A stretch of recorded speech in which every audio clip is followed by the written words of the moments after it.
आज की इस प्रेरक कहानी से हम ये बात सीखने वाले हैं कि ना ही तो हम होनी को टाल सकते हैं और ना ही अच्छाई को दबा सकते हैं, कुचल सकते हैं या मार सकते हैं। अच्छाई हमेशा आगे ही बढ़ती है और उसका ही विजय होता है।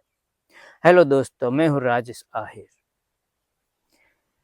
16 साल की उम्र में वृंदावन छोड़कर जब कन्हैया मथुरा में आते हैं और मथुरा में त्रिवक्रा के दुख को दूर करते हैं, वो एक चमत्कारिक बात सारे मथुरा में फैल जाती है और मथुरावासी अब श्री कृष्ण को भगवान मानने लगते हैं। अब वो चाहते हैं कि कंस को मार दिया जाए और ये पापी नीच राज्य से मुक्ति दी जाए और कृष्ण को अपने मथुरा का राजा बनाया जाए और एक धर्म राज्य की स्थापना हो जहां लोग सुख चैन से रह सके। त्रिवक्रा के दुख दूर करने के बाद कंस तक पहुंचते हैं तो वो थोड़ा भयभीत हो जाता है। अब वो उसका विश्वास डिग जाता है।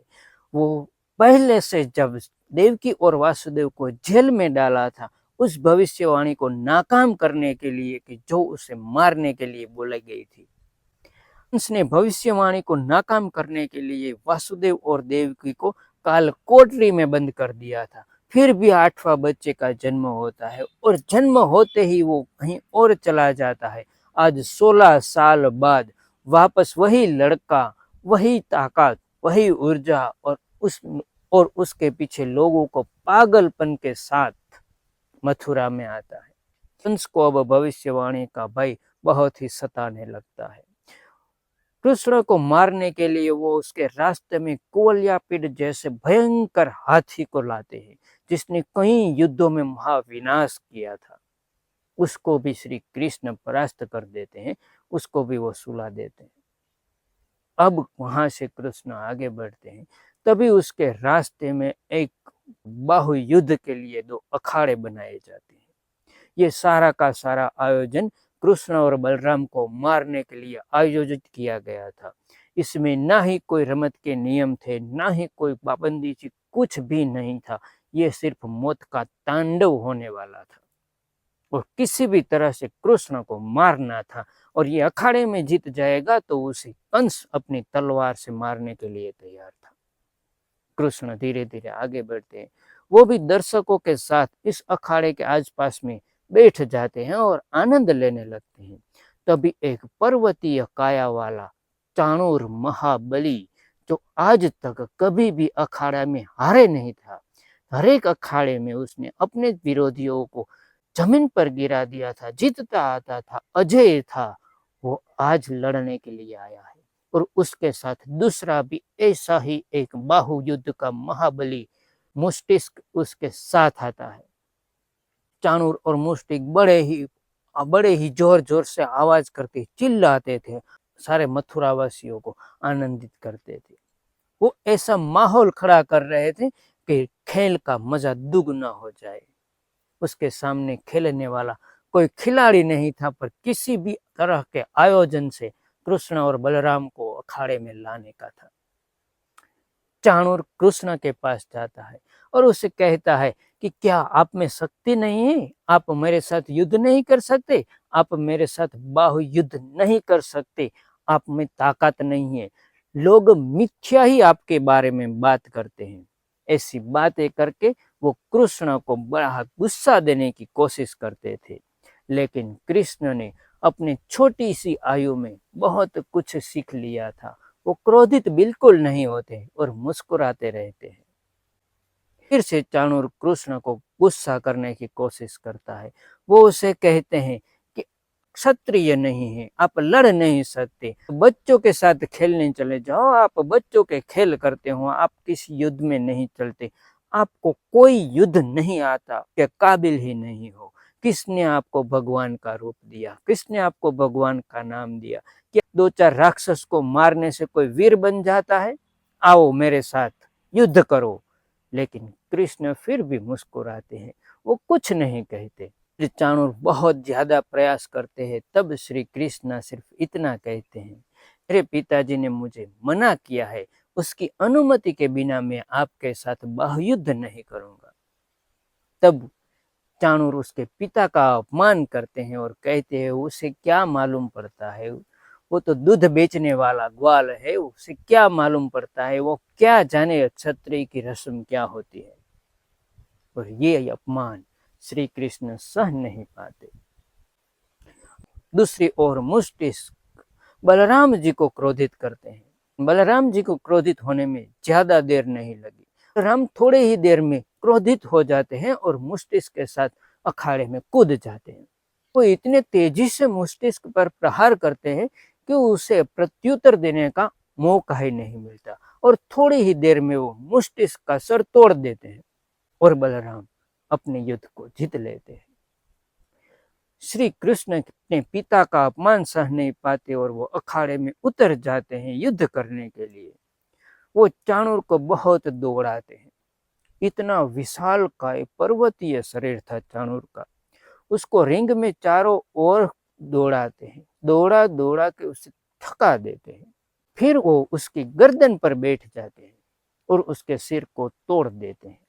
ये बात कंस बिल्कुल सह नहीं पाया। वो समसमा उठा और अपने साथ अपने ही राज्य में अपने ही महल में वो जरासंध के यहाँ से आए मगध के सैनिकों की एक टुकड़ी रखता था, जो निरंतर कंस की रक्षण के लिए उसके पास रहती थी। आज वो उस टुकड़ी को लेकर आगे बढ़ता है और अपनी तलवार खींचकर श्री कृष्ण को मारने के लिए दौड़ता है। दूसरी ओर यादवों ने भी आज अपना विरोध कर लिया। वो भी आज शस्त्र लेकर अपनी सेना बनाकर कंस के सामने लड़ने के लिए तैयार हो गए। जैसे ही एक मगध का सैनिक सबसे पहले कृष्ण के पिताजी के पर हमला करने जाता है, यादवों से मार डालते हैं। अब यादवों की शक्ति कई गुना बढ़ गई थी, क्योंकि चाणूर और मुष्टिस्क को मारकर कृष्ण और बलराम आगे बढ़ रहे थे। अब उसे मारने वाला कोई नहीं था, सिर्फ एक कंस ही बचा था। कंस अपनी तलवार खींचते कृष्ण की ओर एकदम तेजी से हमला करते हैं। वही कृष्ण उसे पकड़कर नीचे पटक देते हैं और उसकी ही तलवार से उसकी गर्दन काट देते हैं। इस तरह से आज एक अभिमानी दैत्य का अंत करके श्री कृष्ण धर्म की स्थापना करने का पहला काम करते हैं। कंस इतना महाप्रतापी राजा था, उसको जरासंध का बहुत सपोर्ट था। चारों ओर से उसके पास शक्तियां थी, ऐसी कोई शक्ति नहीं थी जो कंस के पास नहीं थी। फिर भी एक 16 साल का लड़का कंस को मार देता है और धर्म का स्थापन करता है। ये बात पहले से तय थी, उसकी भविष्यवाणी हुई थी। मैं ये नहीं कहता कि ये भविष्यवाणियां कैसे होती है, लेकिन जो बात तय थी, जो होना था, वो होकर ही रहा। उसे रोकने के लिए कंस ने अपनी सारी शक्ति लगा दी, सारा राज्य लगा दिया, सब कुछ दांव पर लगा दिया, लेकिन उसे रोक नहीं पाए। कुछ चीजें ऐसी होती है हमारे जीवन में, आसपास में, कि हम उसे रोकने के लिए बहुत ही प्रयास करते हैं, लेकिन वो रुकती नहीं है। जो ईश्वर ने लिखी है, जो ईश्वर ने चाहा है, वो होकर ही रहेगा।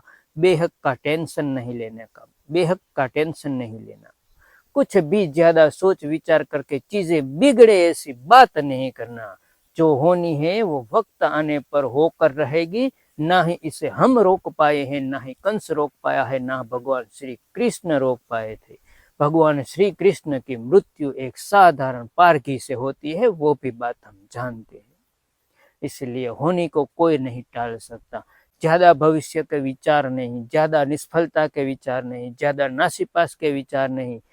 करो तो अच्छा करो, अच्छे विचार करो, अच्छे से चले, यही हमारे साथ रहता है। श्री कृष्ण ने भी यही किया, सारी बुराइयों का नाश करते गए और अपनी अच्छाइयाँ फैलाते गए। उन्हीं अच्छाइयाँ साथ मिलकर मिलकर उसके जीवन में चमत्कार लाती रही, उसको जीवन को आगे बढ़ाती रही। अगर शुरुआत अच्छे से करेंगे तो आगे जाके बहुत ही बड़ा उसका फल मिलने वाला है। अगर बुराई का रास्ता चुन लिया तो कंस की जैसी अपनी अंत निश्चित है, निश्चित है, निश्चित ही है। और अच्छाई का रास्ता चुना है तो हम सब जानते हैं कि कुछ नहीं होगा तो भगवान तो हमारे साथ होंगे। ये एक ऐसी शक्ति है जिसे कोई नहीं हरा सकता, जो पल भर में सारे वातावरण को, सारे समाज को, सारी शक्ति को बदल सकते हैं। वो हमारे साथ रहते हैं। इसीलिए हमेशा सत्य का साथ चलो, सत्य का साथ दो, ना ही किसी फालतू बातों में अपना समय व्यर्थ करें। भगवान श्री कृष्ण के जीवन के हर एक प्रसंग से हमें कई मैसेज मिलते हैं, ऐसे कई मैसेज मिलते हैं।